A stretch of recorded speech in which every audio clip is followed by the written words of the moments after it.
Bienvenue au podcast quotidien de Gurucul Prep du 29 juillet. Mise à jour 1, nationale. Prêt de la Banque mondiale pour l'hydrogène vert en Inde. La Banque mondiale a approuvé un prêt de 1,5 milliard de dollars pour soutenir les initiatives de développement de l'hydrogène vert et de l'énergie à faible teneur en carbone en Inde. Ce financement important vise à renforcer la production d'hydrogène vert, le développement d'électrolyseurs et l'expansion des sources d'énergie renouvelables.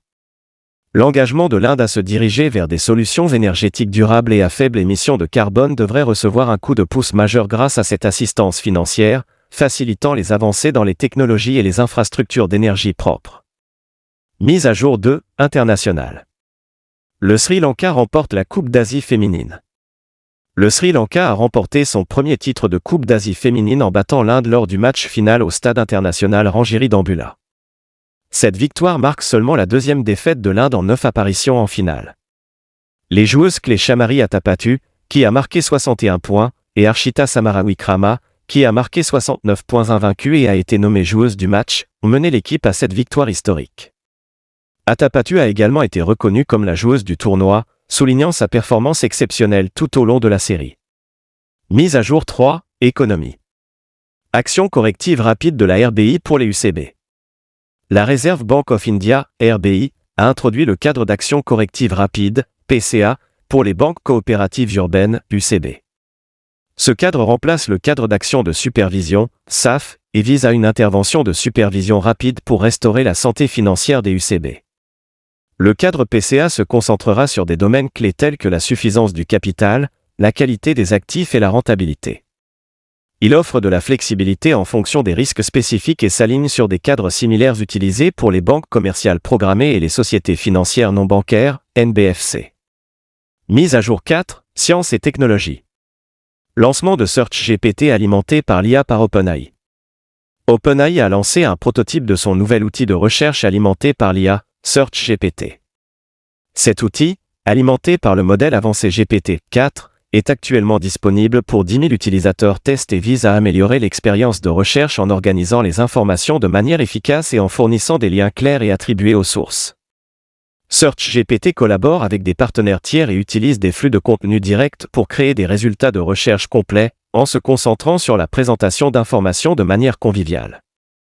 Mise à jour 5. Économie. Régime de prêt révisé Adarsh Kosal. Le gouvernement indien a introduit le régime de prêt révisé Adarsh Kosal, qui offre des prêts sans garantie pouvant aller jusqu'à 7,5 lakhs Rs pour les jeunes cherchant des cours de compétences avancées. Ce régime vise à rendre les programmes de formation à frais élevés accessibles à un public plus large. Les prêteurs éligibles incluent désormais les sociétés financières non bancaires, NBFC, les institutions de microfinance et les petites banques de financement. Le régime garantit également contre le défaut de paiement jusqu'à 75% du prêt distribué, favorisant une main-d'œuvre prête pour l'avenir en améliorant les opportunités de développement des compétences. Mise à jour 6, nationale.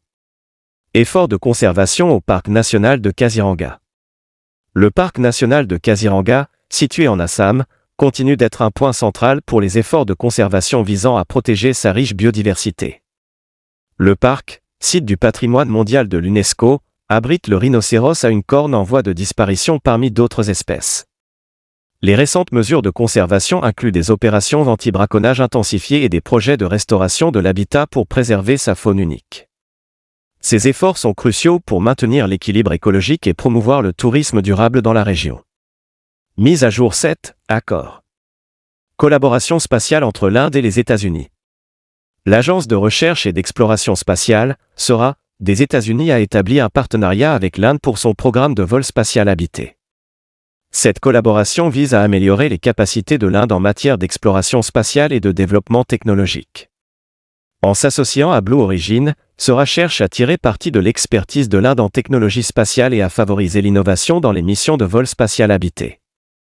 Ce partenariat devrait contribuer de manière significative aux efforts mondiaux de recherche et d'exploration spatiale. Mise à jour 8, internationale. L'Iran élit un nouveau président. Masoud Pezeshkian a été élu nouveau président de l'Iran, remportant une élection de second tour contre Saed Jalili. Pezeshkian, un leader réformiste, devrait apporter des changements significatifs tant dans les politiques intérieures que dans les relations internationales. Son élection marque un moment décisif pour l'Iran, alors que le pays navigue à travers divers défis économiques et géopolitiques. La nouvelle direction devrait se concentrer sur la réforme de l'économie et l'amélioration des relations diplomatiques avec d'autres nations. Mise à jour 9, État. Les mines de mica du Jharkhand déclarées exemptes de travail des enfants. La Commission nationale pour la protection des droits de l'enfant, NCPCR, a déclaré les mines de mica du Jharkhand exemptes de travail des enfants. Cette réalisation est le résultat d'efforts importants pour éliminer le travail des enfants et améliorer les conditions de travail dans la région. Cette déclaration constitue une étape importante dans la protection des droits des enfants et la promotion de pratiques minières éthiques. Une vigilance continue et une application stricte sont nécessaires pour maintenir ces normes et soutenir le développement durable dans le secteur minier. Mise à jour 10, sport. Manu Baker remporte le bronze aux Jeux Olympiques de Paris 2024. La tireuse indienne Manu Baker a remporté une médaille de bronze dans l'épreuve de pistolet à air comprimé 10 mètres aux Jeux Olympiques de Paris 2024. Cette réussite ajoute à la récolte de médailles de l'Inde et souligne la force du pays dans les sports de tir. La performance constante de Baker tout au long de la compétition et sa capacité à exceller sous pression ont fait d'elle l'une des athlètes indiennes les plus remarquables des Jeux Olympiques.